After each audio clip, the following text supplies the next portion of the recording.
Il nous vient de France. 1m70, 61,6 kg, 3 victoires, 2 défaites en professionnel. Thibaut Marino!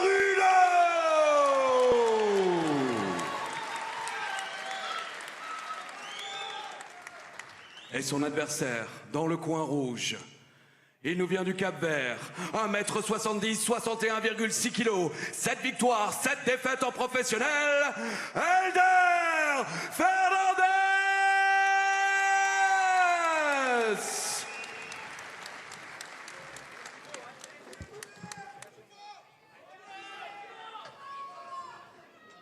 Et on est parti pour cette rencontre chez les bantamweight, donc les moins de 61 kg.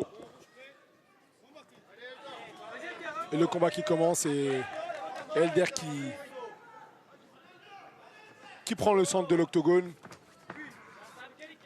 Marino qui refuse de lui céder ce centre. Et là on a une rencontre gaucher-droitier, hein. Elder qui est gaucher et Marino en droitier. Ouais, très bon timing, bodylock et ça vole. Et ça s'envole et maintenant on va voir les... Alors il prend la demi-garde, il sécurise une position au sol. C'est ça, grosse position pour pouvoir frapper. Attention à Elder. Oh là là, superbe la frappe. Attention au renversement. Hein. Pour l'instant on est sur Attention une au domination. renversement. Ah, il retourne dos à la cage. Voilà, regardez la ceinture, il contrôle les hanches, contrôle la main. Ça, grosse pression. Énorme pression. Marino qui arrive à se retrouver contre le grillage, qui ne subit pas une top position. Et là il contrôle bien les hanches. Très bien les hanches et puis il ne fait plus voir les coups. Et Mathieu Nicourt, hein, qui est dans le corner de Elder, qui lui demande de gérer l'énergie, de gérer au niveau des accélérations, de ne pas tout cramer tout de suite. Ouais, Thibaut Marino qui tente de se relever, va falloir faire un gros squat, mais il a sa jambe là qu'il doit sortir d'ici. Et heureusement, Marino contrôle la main pour éviter quelques dégâts.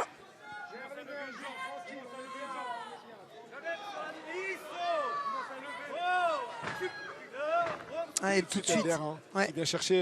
Il l'empêche de se relever tout simplement. C'est ça, il va chercher la jambe qui permet justement à Marino de se relever. Cette jambe droite.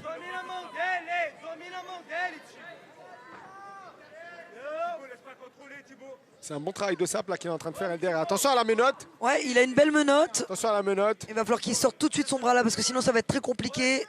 C'est ça. Thibaut qui refuse de donner le dos. Alors, il refuse de donner le dos, mais on est quand même pas loin là. On n'est pas loin. On n'est pas loin. D'autant plus que là, Elder, il a passé un crochet avec sa jambe gauche. Ouais, toujours une position extrêmement dominante. Alors ça manque peut-être un peu de frappe. On risque de les relever au bout d'un moment s'il n'y a pas plus d'activité. On rappelle que les dégâts occasionnés sont importants en MMA. On n'est pas dans un sport de préhension. On est dans un sport tridimensionnel, voire quadridimensionnel, on pourrait presque dire ça. C'est ça, on a l'impression qu'Elder il cherche le finish. Il cherche le finish, il faut faire attention à pas... Allez, les frappes sont lourdes et regardez, il essaye de placer sa main.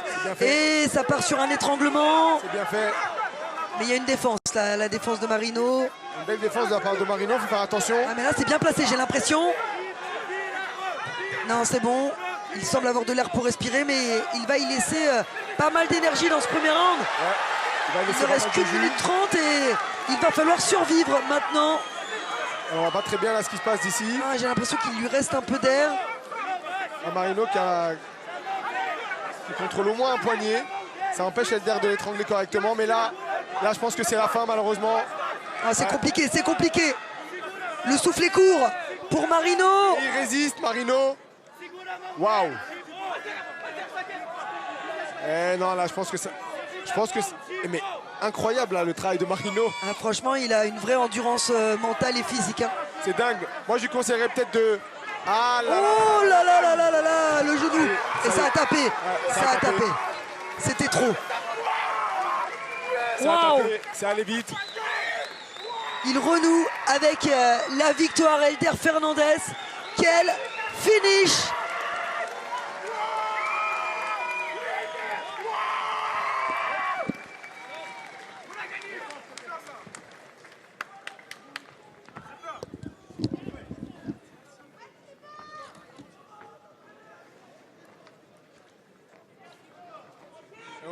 On l'a vu avec ses positions, hein, c'était des positions très très fortes qu'il avait Elder. Il a été patient et à la fin il a eu ce qu'il voulait, hein, un finish à la toute fin de ce premier round.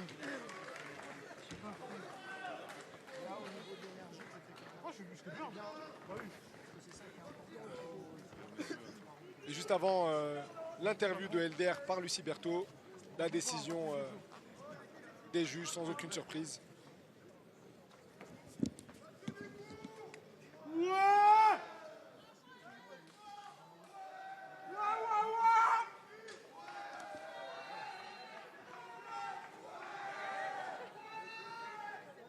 Après 4 minutes 06 secondes dans le premier round, victoire par soumission au coin rouge, Elder Fernandez.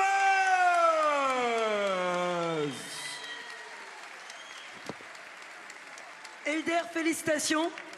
Tu renoues avec la victoire ce soir. Tu en avais besoin moralement de celle-ci. Hein. Ah, ça fait du bien. Déjà, bonsoir à tous et à toutes. Merci d'être venus là. C'est la première à Poitiers. Merci à l'organisation. Merci patron. Merci tous les gens qui ont œuvré pour ma préparation. Je me suis bien préparé. J'ai eu une longue préparation, donc ça m'a fait du bien.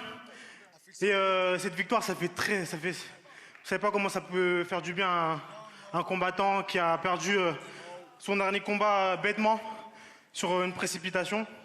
Donc du coup, ça me fait du bien. Là, comme vous avez pu voir, j'étais tranquille. Donc j'aurais pu enchaîner les 2 autres rounds suivants. Alors, ce que le public ignore, c'est que vous deux, vous vous connaissiez. Vous étiez anciens partenaires d'entraînement. Est-ce que c'est difficile d'aller combattre un ancien partenaire, ami peut-être? Après, on est resté plutôt amis sur les réseaux. Je le connaissais pas plus que ça. Il est venu, je crois, en 2018, dans un club où je m'entraînais. On a tourné ensemble, mais rien de plus. Donc du coup, ça m'a pas mis un frein à accepter le combat. Comme ça faisait très longtemps, on ne s'était pas vu. Donc voilà, c'est notre métier. On travaille pour ça et bien évidemment, à un moment donné, on va être amené à combattre des amis, malheureusement, des partenaires d'entraînement. Donc voilà, c'est notre métier. Alors aujourd'hui, on t'a vu aller chercher le clinch beaucoup. Tu as beaucoup travaillé en cage control, beaucoup au sol aussi, en ground and pound. C'était le game plan ou pas? En fait, je m'attendais pas à ce qu'il rentre forcément en boxe. Je m'attendais qu'il descende dans les jambes. Donc, il y a beaucoup de gens, de clubs, ils pensent que je ne savais pas boxer. Mais les gars, je vous dis, hein, quand je touche, ça fait très mal. Vous pouvez dire à mes partenaires d'entraînement, à ma prépa, là, j'ai mis tellement de gens KO sans le vouloir. Mais maintenant, je passe le message à la catégorie des bantamweights, Hexagone. Faites attention, les gars, il ne faut pas que je vous touche. Alors, qu'est-ce qu'on peut te souhaiter pour la suite? Où est-ce que tu aimerais combattre? Quel hexagone? Dans quelle ville? Qui? Est-ce que tu as déjà une idée ou pas? C'est quoi cette question? Regarde, je pense qu'il peut répondre. Ah, j'ai envie de le faire Dubaï. Hein. J'ai combattu dans une autre organisation à Abu Dhabi. Et les Émirats franchement, c'est bien, on est bien accueillis.